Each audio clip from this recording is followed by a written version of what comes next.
এবং আল আজহার বিশ্ববিদ্যালয়ে আমি যখন ছাত্র ছিলাম সেই ছাত্র জীবনের স্মৃতিগুলো এখনও আছে।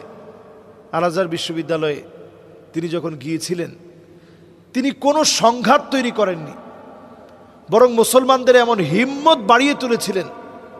সেখানে তিনি কথা বলতে গিয়ে বলেছেন যে একজন হিন্দু ভাই মনে করে গাছ, মাছ, একটা বানর, একটা গাভী পর্যন্ত স্রষ্টা, আর আমরা মনে করি স্রষ্টার। তাহলে আমাদের মাঝে আর হিন্দুদের মধ্যে মূল পার্থক্যটা হচ্ছে এই যে একটা শুধু ব শূন্য র, ইংরেজিতে বলে অ্যাপোস্ট্রোফ্যাস, আরবিতে বলে ইদাফা। এই পার্থক্য যদি আমরা দূর করে দিতে পারি, এই পার্থক্য দূরীভূত হয়ে গেলেই হিন্দু মুসলমানের ভিতরে যে বিশাল একটা দেওয়াল আছে, এই দেওয়ালটা দূরে সরে যাবে।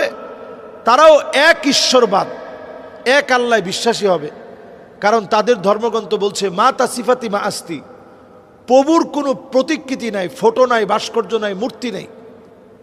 যদি মূর্তি না থাকে তাহলে আপনি মূর্তির পূজা কেন করবেন? এই চমৎকার কথাগুলো যিনি তুলে তুলে ধরেন, আমাদের দেশে আসলে অনেক বড় উপকার হতো। আমি মনে করি রাষ্ট্রীয়ভাবে বহিঃশত্রুর একটা আগ্রাসন এটার মধ্যে রয়েছে, যেই বহিঃশত্রু তাদেরকে দেশে থাকতে দেননি ডক্টর জাকির নায়েককে। তারাই বিভিন্নভাবে প্রেসার ক্রিয়েট করেছে।